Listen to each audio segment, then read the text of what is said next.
দুজন serving general এখন আছে, মেজর কবির এবং মেজর শেখ সরওয়ার, তারা এখনো সার্ভিং জেনারেল, এবং এরাই চাচ্ছে একটা গন্ডগোল পাকায়া যেন এই সরকারটা চেঞ্জ হয়ে নেক্সট কোন সরকার আসে, তখন দেখবেন গুম কমিশন সবকিছু বাতিল হয়ে গেছে। তখন তারা ইন্ডিয়া আবার বাংলাদেশের মাধ্যমে আবার আমেরিকার সাথে নেগোসিয়েট করবে। ইন্ডিয়া এখন চোখ বন্ধ করে ডিসিশন নিচ্ছে যে তারা এই নির্বাচনটা হইতে দিবে না। জেনারেল ওয়াকার যতই বলুক নির্বাচন, বাট তারা একটা জিনিস বুঝতে পেরেছে যে বাংলাদেশে দরকার একটা দুর্বল সরকার। আসসালামু আলাইকুম। জাস্ট ইমার্জেন্সি একটু লাইভে আসলাম।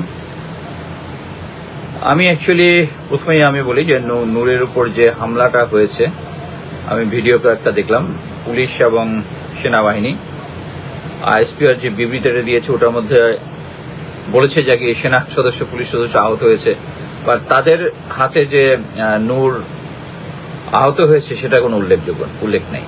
আমি প্রথমে এটা বলবো যে সেনাবাহিনী অ্যাকচুয়ালি এভাবে কাজ করে না। দুইটা পলিটিক্যাল পার্টির মাঝখানে তারা কখনোই একটা পক্ষ অবলম্বন করে না। দেখলাম জেএম কাদেরকে আবার পুলিশ প্রোটোকল দিয়েছে। আমি 18ই আগস্ট সম্ভবত আমার ওয়ালে আছে, আমি বলে দিয়েছিলাম যে আওয়ামী লীগ এবং ইন্ডিয়ার এখন যৌথ প্রযোজনায় আসতেছে হচ্ছে, তারা এখন ফেরত আসবে জাতীয় পার্টি হয়ে, এবং এটাই কিন্তু এক্স্যাক্টলি ওইটা হচ্ছে। এদিকে জেনারেল ওয়াকার কতগুলো অল্টারনেটিভ রেখে দিয়েছিল এখানে। অল্টারনেটিভ কি? একটা হচ্ছে ভিপি নূরের party. I am not a great fan of VP নূর।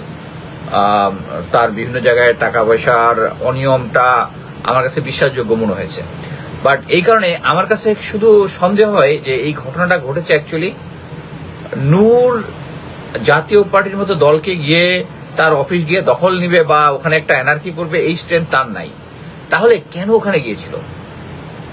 আমার ধারণা কেউ তাকে দিয়ে এটা করাইছে। এটা আমার ধারণা কাউকে দিয়ে করাইছে যে এখানে গন্ডগোল পাকাইতে চায়। কে গন্ডগোল পাকাইছে? এবং আর্মি ওখানে গিয়ে নূরদের দলকে পেটাপিটি করছে, এটা একদম মেনে নেওয়া যায় না। কঠোর নিন্দা জানাই, কঠোর নিন্দা। সেনাবাহিনী এভাবে কাজ করে না। এটা হচ্ছে সেনাবাহিনীর জেনারেল ওয়াকারের যে লয়ালিস্ট আছে এই গ্রুপটা এটা করেছে, যারাই করে থাকুক। এখন আমি বলি দুটা জিনিস। একটা হচ্ছে আপনারা আন্তর্জাতিক মহলে দেখেছেন যে ইন্ডিয়া কিন্তু এখন একটা প্রেশারের ভিতরে আছে। আমেরিকা তাকে মোটামুটি চিপে ধরছে, একদম প্রেশারের মধ্যে আছে। তাদের ট্যারিফ দিয়ে একদম সাথিয়ানা অবস্থা তাদের। এরকম একটা সিচুয়েশনে তারা, আমি যেটা খবর পেলাম, তারা ডিসিশন নিয়েছে। তারা কোথাও কোনো সাকসেস দেখাইতে পারতেছে না, কিন্তু আমেরিকার একটা ইন্টারেস্ট আছে বাংলাদেশে। এই বাংলাদেশকে তারা আগে কনভিন্স করেছিল যে বাংলাদেশটা তাদের কাছে লিজ দিয়েছিল আমেরিকা, এরকম একটা আপনারা অ্যানালিসিস আগেই শুনেছেন। সো এখন তারা প্রুভ করবে যে আমেরিকা যেন এখানে নাক গলাইতে না পারে। নাক গলাইতে না করার কারণে তাদের ইনফ্লুয়েন্সের ভিতর আছে, এবং তাদের ইনফ্লুয়েন্সটা প্রুভ করার জন্যই জেনারেল ওয়াকার চায়না থেকে এসেই নতুন ব্রিগেডিয়ার জেনারেল দুজনকে অ্যাপয়েন্টমেন্ট দিয়েছে। এখনই আমি নাম বলবো না। দে আর ওয়ার্কিং অন ইট, এবং এই ওয়ার্কিং এর প্রাথমিক রেজাল্ট হচ্ছে এটা। সো ইন্ডিয়া এখন মানে চোখ বন্ধ করে ডিসিশন নিচ্ছে যে তারা এই নির্বাচনটা হইতে দিবে না। এবং জেনারেল ওয়াকার যতই বলুক নির্বাচন, বাট তারা একটা জিনিস বুঝতে পেরেছে যে বাংলাদেশে দরকার একটা দুর্বল সরকার। প্রফেসর ইউনূসের সরকার ভালো করতেছে, আমি এটা বলবো না, ভালো করতেছে না। ওনার নিজেদের পছন্দসই লোকজনকে এনে বসাইছে এবং এদেরকে তাদের ব্যর্থতার জন্য সরাচ্ছেও না। I have a serious observation on it. But যেটা হচ্ছে গুম কমিশন এবং কি বলে ইয়ার প্রতিহতর যে জিনিসটা হচ্ছে, এক মিনিট ওয়েট করেন, আমি আসতে চাও।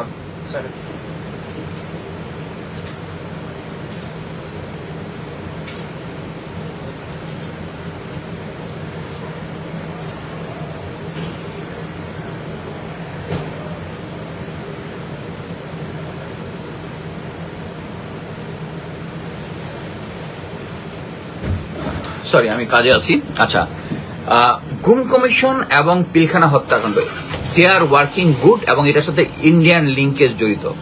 সো জেনারেল ওয়াকারও এটার মধ্যে ফাঁসবে। আপনারা এখন যারা জেনারেল ওয়াকার কি বলে আমার এখানে এসে কমেন্ট করেন, কাকের মাংস খায় না, আমরা আর্মি অফিসারের মাংস খাই, আমরা খাই না। আমরা হচ্ছে যে ভাই আমাদের ভাইয়ের মাংস খেয়েছে তাদের মাংস খাই। এখন এত কিছু বুঝেন general Waker was the man যে মানে 25 ফেব্রুয়ারিতে একমাত্র ট্রুপ সহ 10:30টার সময় বাইরে ছিল, তার ভাইদেরকে বাঁচানোর জন্য হি ওয়াজ দ্য রাইট ম্যান। সে যায় নাই, আর এখন তাকে বাঁচানোর জন্য ভাই ভাই মানে আমরা কাকের মাংস খাই, উনি তো ওনার ভাইয়ের মাংস ওই দিন খাইছেন। ওই দিন গিয়া জেনারেল হাকিমকে বলছেন যে আপা বলছে অপারেশন করা যাবে না, সাক্ষী আছে। মেজর মুনির 28 বেঙ্গলে ছিল, ডিজিএফআইতে তখন পাশে বসেছিল, আরো অনেক সাক্ষী আছে, জেনারেল হাকিম সাক্ষী আছে। সো এখন যেটা হচ্ছে সেটা হচ্ছে ইন্ডিয়া চাচ্ছে বাংলাদেশের একটা সাকসেস দেখাতে, যেহেতু সব জায়গায় তারা ফেইলিউর, এখানে সাকসেস দেখাবে, আওয়ামী লীগের মাধ্যমে একটা সাকসেস দেখাবে।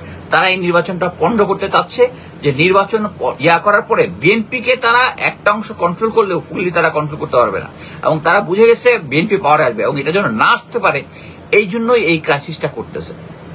সো জেনারেল ওয়াকারকে রেখে বিএনপি এবং চুপ করে যে ভুলটা করছে এটার প্রায়শ্চিত্ত এখন করতেছে, সো আমরা এটাই আশা করব যে এই আচ্ছা আগে বলি, সাইফুর রহমান সাগর বোধ হয় যে ফেস দ্য পিপল, সে কিন্তু বাংলাদেশে 9 বছর পরে গিয়ে ওখানে 1 মিনিট আবার গাড়ি আসছে, 1 মিনিট।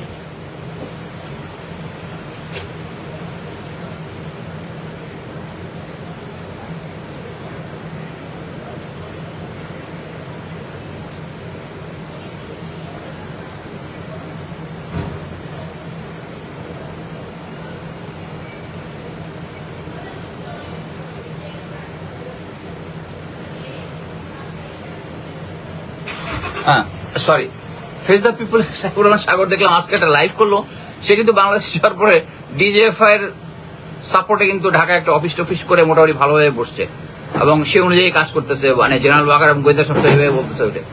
আমি আরেকটা জিনিস হচ্ছে, আপনারা সবাই জানেন আমি হাসিনা আক্তারের কাছে যেতাম, যে হাসিনা আক্তার ওই কলিমুল্লাহকে নিয়ে আসে, আমি কিন্তু ওটা করে দিয়েছি যে আমার 1 মিনিট।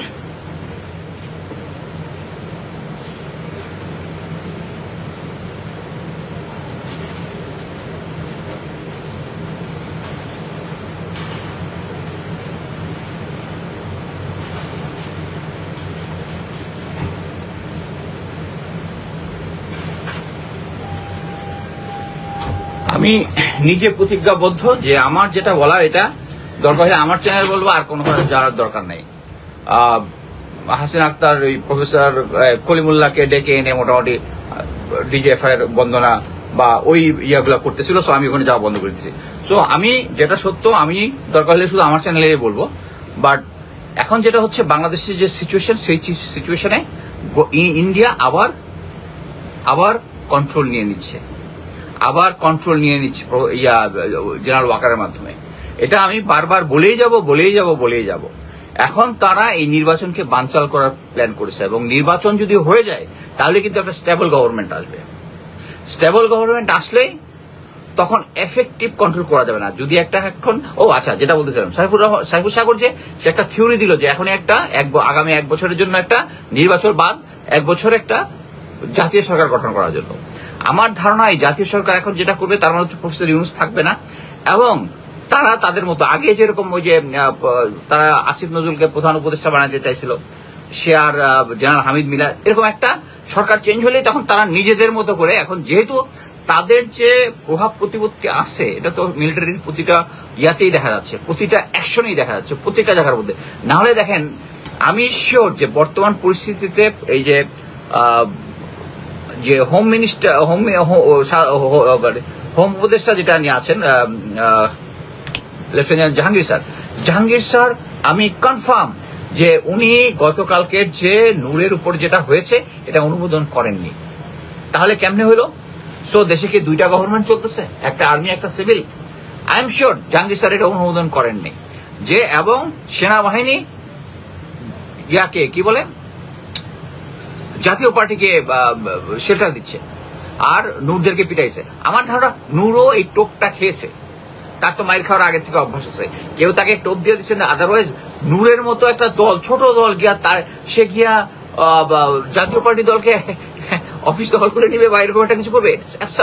এটা গিয়েছে দেশে একটা সিচুয়েশন তৈরি করার জন্য, এবং জেনারেল ওয়াকার আবার তার মাসুল পাওয়ার জানান দিচ্ছে। আমাদের সবচেয়ে দুর্ভাগ্য যেটা আমাদেরকে মিলিটারিতে বারবার যেটা শেখায় সেটা হচ্ছে শত্রুর মুভমেন্ট কোথায় হবে, যদি সম্ভাব্য যদি কোনো দেশের সাথে যুদ্ধ হয়, হ্যাঁ শত্রুর কোন ডিভিশন কোথায় আছে, কি আছে, কোন জায়গায় কি কি আছে, শত্রুর মুভমেন্ট কোন দিক দিয়ে হচ্ছে, শত্রুর স্ট্রেংথ কি, উইকনেস কি, এটা আমরা অ্যানালিসিস করে করে বের করি যে শত্রু কোন দিক থেকে আসবে বা শত্রুর এখন স্ট্রেংথ কত, শত্রু আক্রমণ করবে কিনা। এত কিছু শেখার পরেও এই আমাদের জেনারেলগুলা যারা গুমখুনের সাথে জড়িত ছিল, ইনক্লুডিং জেনারেল, তারা এখন অ্যাসেসই করতে পারতেছে না যে আপা আর ফেরত আসবে না, আওয়ামী লীগ আর ফেরত আসবে না, আগামী 20 ইয়ার্সের মধ্যে ইনশাল্লাহ আসতে পারবে না। সো তাদের হিসাবে এখন পর্যন্ত ইন্ডিয়ান আপনাদের যাদের আত্মীয় স্বজন আওয়ামী লীগের আছে তাদের সাথে কথা বলে দেখেন, তারা জানে আপা আসবে এবং জেনারেল ওয়াকার তাদেরকে নিয়ে আসবে।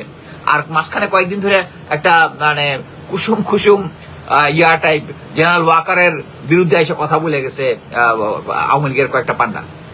সো এটা হচ্ছে অল সেট গেম। সো এখন যেটা হচ্ছে জাতীয় পার্টি হচ্ছে মেইন গেম, মেইন প্লেয়ার।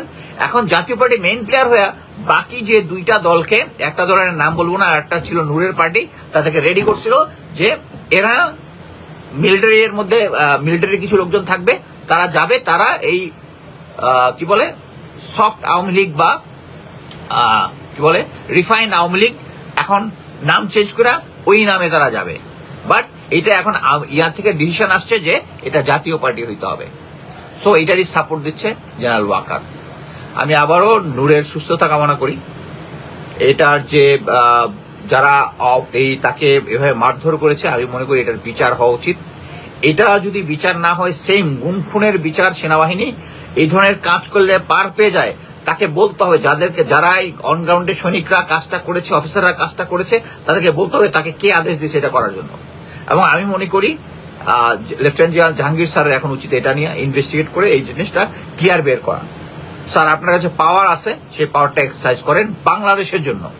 এবং সেই জেনারেলগুলো এখনো বুঝতেছে না, তারা এখনো এই যে কয়টা পলাতক জেনারেল আছে এবং দুইজন সার্ভিং জেনারেল এখন আছে, লেফটেন্যান্ট মেজর জেনারেল কবির এবং মেজর জেনারেল শেখ সরওয়ার, তারা এখনো সার্ভিং জেনারেল এবং তাদের কি বলে পাসপোর্ট জব্দ করা হচ্ছে। তারা গিয়ে গুম কমিশনের কাছে বিবৃতিও দিয়েছে, সবকিছু দিয়েছে, সবাই কনফিডেন্স, বাট তাদেরকে এখনো চাকরিতে রেখেছে জেনারেল ওয়াকার। এবং এরাই চাচ্ছে একটা গন্ডগোল পাকায়া যেন এই সরকারটা চেঞ্জ হয়ে নেক্সট কোনো সরকার আসে, তখন দেখবেন গুম কমিশন সবকিছু বাতিল হয়ে গেছে। তখন ইন্ডিয়া আবার যে বাংলাদেশে কিছু একটা দেখাইতে যাচ্ছে, তখন তারা ইন্ডিয়া আবার বাংলাদেশের মাধ্যমে আবার আমেরিকার সাথে নেগোসিয়েট করবে। ধন্যবাদ।